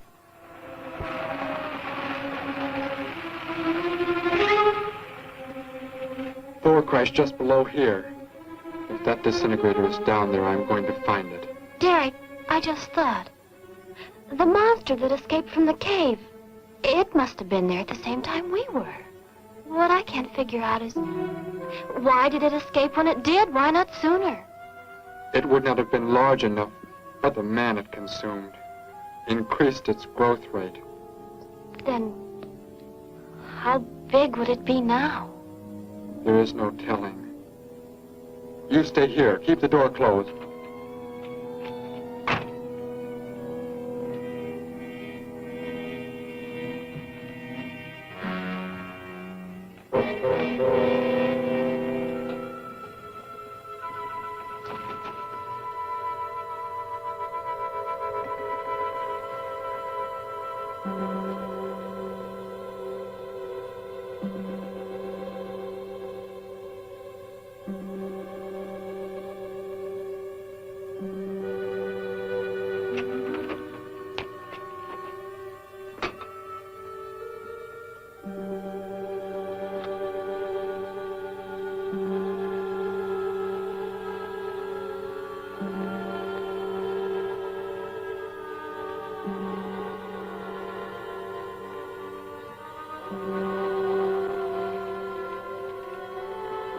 No, Betty, go back. It's too dangerous We can for you find to... that thing twice as fast if we both look.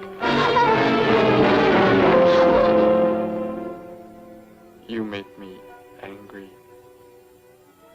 but I like you very much. In a moment, the moon will come from behind a cloud. It'll be easier to see what we're looking for. Yes. The light from your moon, it will help. My moon? Where are you from, Derek? I think I know. I think I've known for some time. You're not from this world, are you? I did not know how to tell you. It seems impossible to believe. You're so much like us. Like my brother or Grandpa when he was young. And to think. We were made the same. The only difference is that we were put on places far, far apart. What is it like where you're from? Babies are bred and raised like livestock, parented by the most perfect specimens of our race.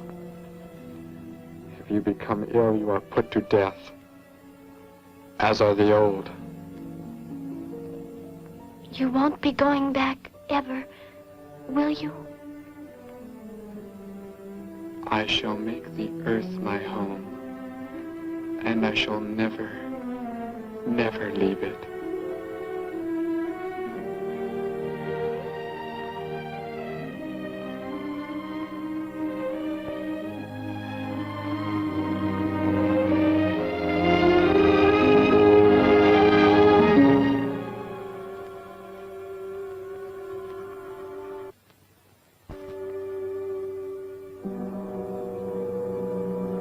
The moon has come from behind the cloud.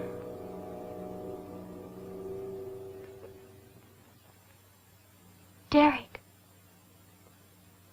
The crickets. It's so quiet. The garden, get back!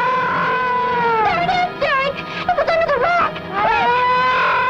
Shoot it, Derek! Shoot it! That won't work. Run! Go start the motor. Hurry!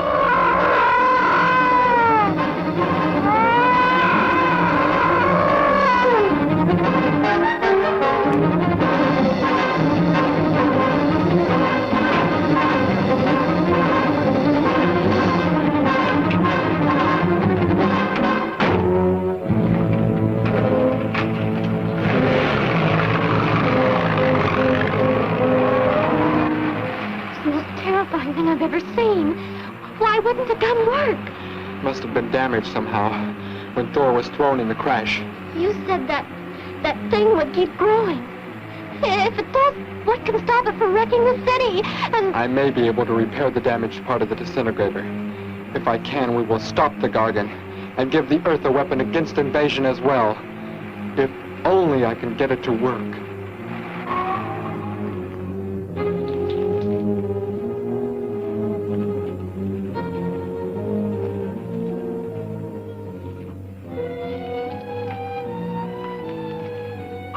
What was that? Only a coyote. There it is!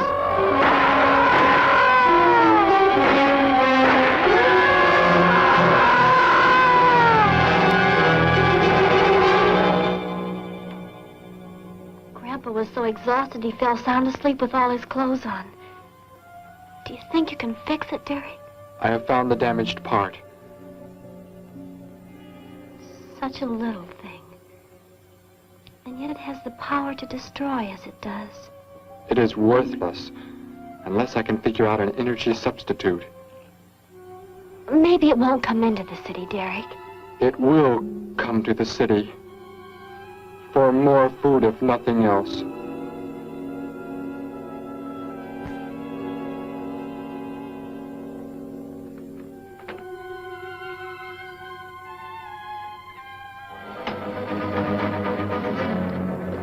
This is Johnson at Station 86. Out by the hills, due northeast. There's some kind of a monster. It suddenly bobbed up and seemed to touch the sky. I have not been drinking. No, I can't see it now. It must be behind the hills, but I'm getting out of here. The few remaining survivors of the search party that was attacked report that the beast they encountered was many times the size they expected, indicating that the monster has some strange power of rapid growth. An exact description was... We have a bulletin just received. According to a report not yet confirmed, a beast of seemingly gigantic proportions has been sighted lurking in the hills due northeast of town. City officials have called for military help. Planes and troops are expected to arrive within the next 2 hours.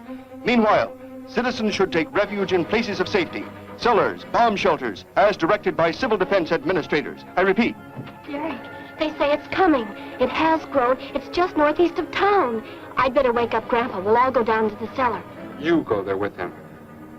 There is a chance I can do something yet. What? What are you looking at? Those wires, going from pole to pole. They carry the source of energy used for illumination and power in the homes. Yes, electricity. And the wires are spread throughout the city, are they not? You mean you might be able to make the disintegrator work by hooking it to... Possibly. If the power were great enough. It's the only chance, so I've got to try it. I can help, Derek. I'm going with you. What's going on? What's all the commotion about? Grandpa, Derek and I are going out to the edge of town. Wait for us here. First, I must put the disintegrator back together, and then find proper tools. I can load the car with every tool we have in the garage. All right, then. Let us go.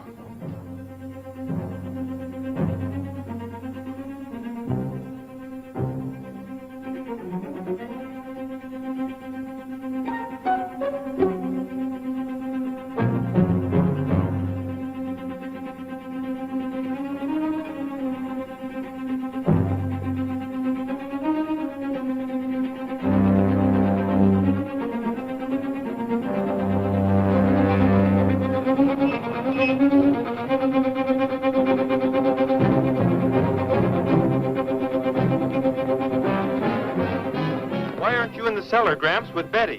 What makes you think Betty's in the cellar? She's out somewhere with Derek again. Everybody's supposed to take shelter. The monster from the cave, it's approaching the town. Huh? Then that's where they must have gone. Those crazy kids. Joe, we've got to try and find them. You mean they... Come on, then, let's go.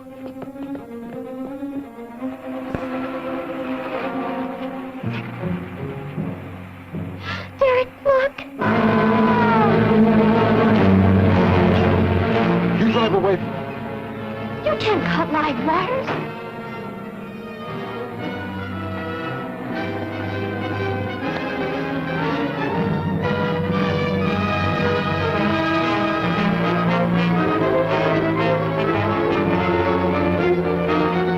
Operator, this is an emergency. You must connect me with the city electrical generating plant. Hurry! generating plants. Hello? Please listen to me. You must do as I say. The monster is coming towards the town. I'm at North Ridge Road. We have a weapon here that might be able to stop it if we can connect it to the power lines. Who is this? I'll have to check with... You have to believe me. There's no time to check with anybody.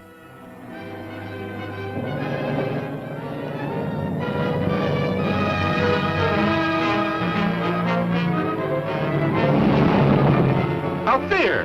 That looks like him. Derek is climbing down a pole. And look what's coming. We're not going to make it in time.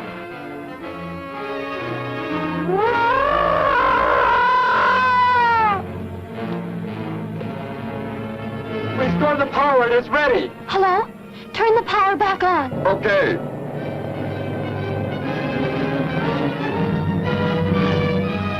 It is not enough. It is not enough power. Can you boost the power any? Please, it's not enough. I'll try to speed up the generators. Derek seems to have some kind of weapon, but it's not doing anything.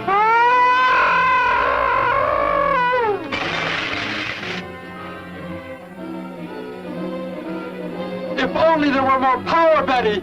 Is there any way to generate more power? We've got to have more. I can join in more circuits, but it may blow up the line. Try anything. It's our only chance.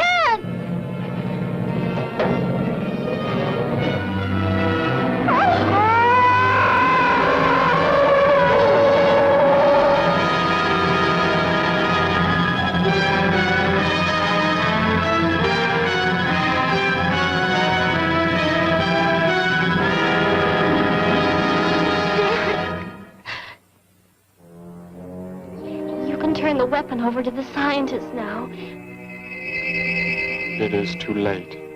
You mean they're coming? Already? Your people are here for you. I must leave. They will take care of you.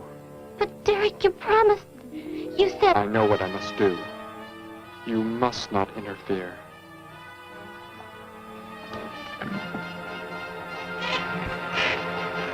Betty, thank heavens you're all right.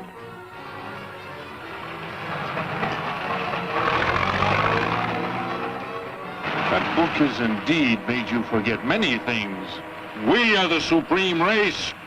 We have the supreme weapons.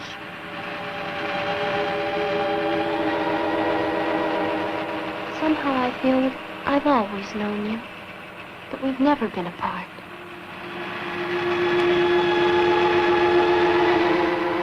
You are the son of our leader. You won't be going back ever, will you? How did he get a weapon like that? It makes me think of what the killer used. It is. The same thing. But who is he? Where did he come from, anyway? Someplace none of us has ever heard of before, Joe. What do you mean?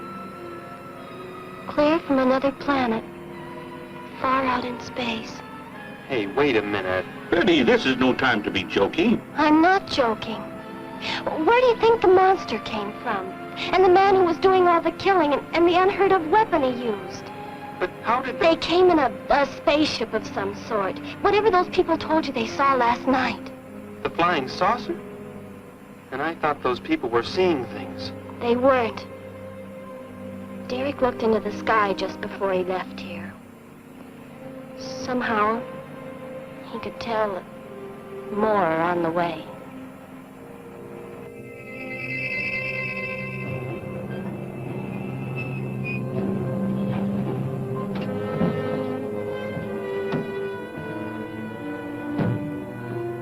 He must be in the house. There's our car. Oh, Derek!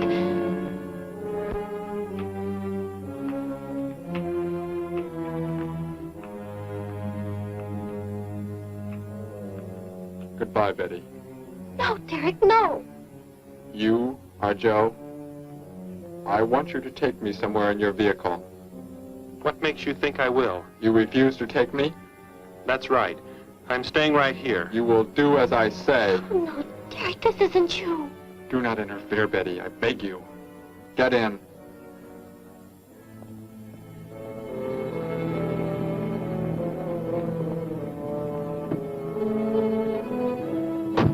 Take me to where they are keeping the prisoner. The killer? He's at General Hospital, but... Then take me there. Joe, don't! The disintegrator, it won't... Betty! Trust me, Betty. Trust me.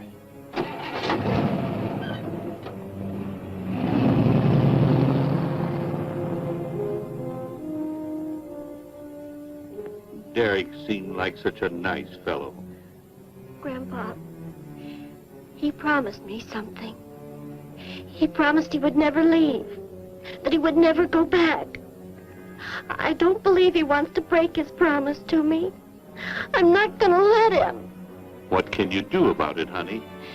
I think I know where he's going. Out by the old mine. I want to go there. I want to see him once more. He's hurt you enough, Betty. Grandpa, please let me go. I must.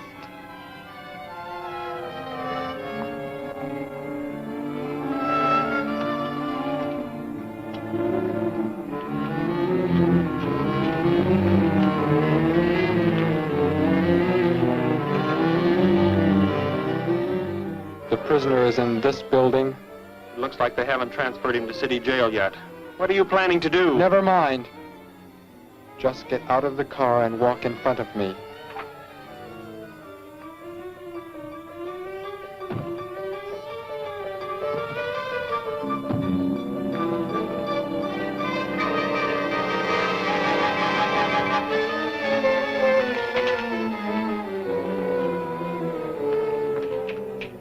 Do not move. I will take the prisoner. Get their guns. Hand them to me. Now get in.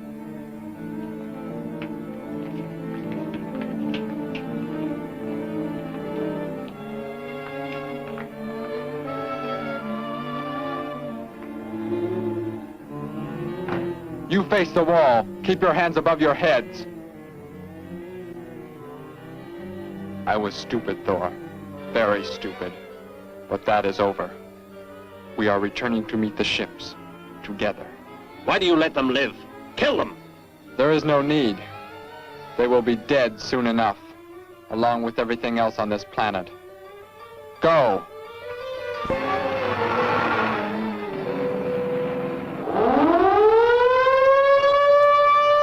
Ships of an alien source are approaching from the sky. Radio contact has been attempted but cannot be established. Instructions are to prepare for an attack by an unknown enemy.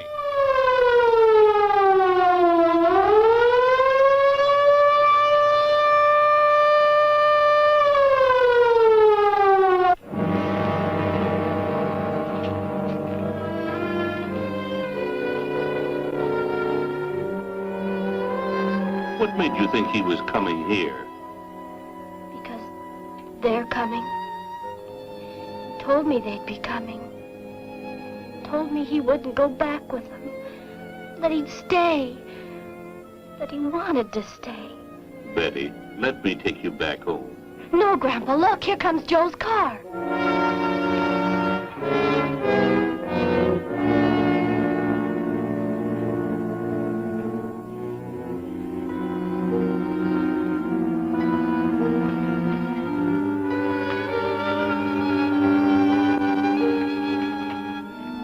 Betty!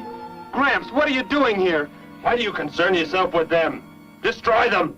Why, Thor? They cannot change what is going to happen. What is going to happen, Derek? You must understand. Death must come to all. Sooner to some, later to others. The guide ship is about to land. We must go to meet it. Your promise, Derek. Don't you remember your promise? I have not forgotten it.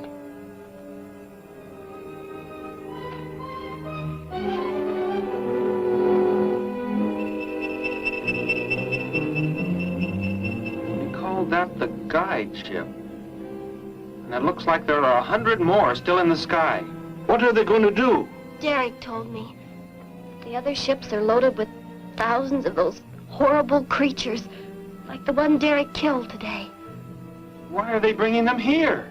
To raise, for food, a safe distance from their own people. And they don't care what happens to us? Derek cared. He wanted to make the earth his home. He promised he would never leave. Oh, Joe! I would have used the disintegrator on them, but it will not function without energy supply. It was damaged when you crashed. I had to bluff with it. It is just as well. They will be the first victims of the Gargan herds.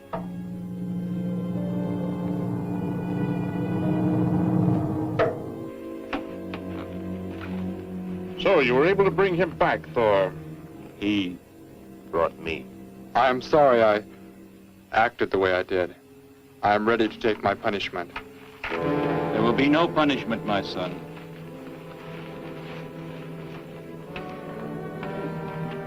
You are my father?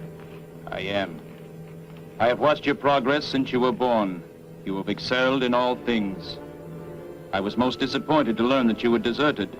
I came this trip hoping I would find you had returned. Has what I have done not disqualified me? Am I still to... You were back. That is all that matters. Your mistakes were made because of that book. It blurred your mind, but only temporarily. How is it you are able to leave the planet? Will not the government structure collapse in your absence? We will return immediately, as soon as the Gargans are unloaded from the fleet of ships. The people are unaware that I am gone. Yes, we must leave quickly. If your absence were discovered, it would likely spark the beginning of a revolution. I am not the only one who had that book, Father. Yes, I know. And you will help in tracking down others who may have such books. Yes, I see the fleet is approaching. They are flying from radio signals from the guide ship, are they not? Let me be the one to direct them in for landing. Captain, are the ships close enough to receive the landing signals? Momentarily, but... Then go below, Derek. You will bring them in.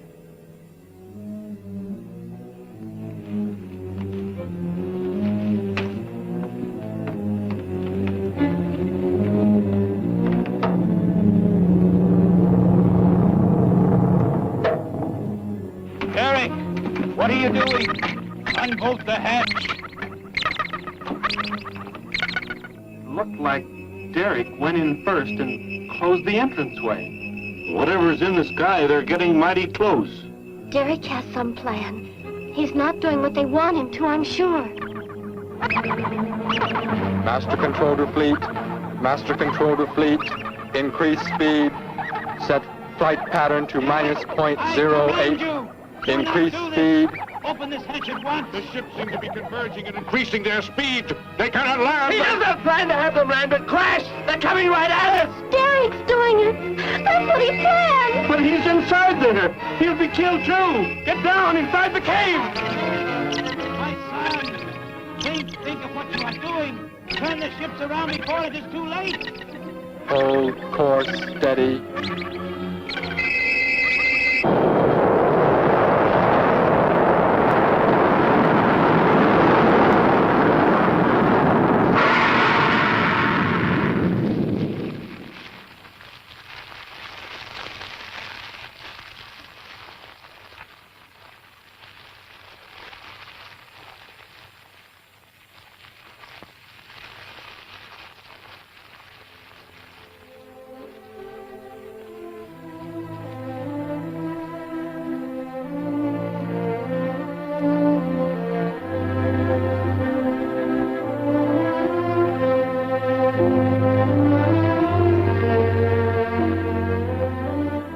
I shall make the earth my home, and I shall never, never leave it.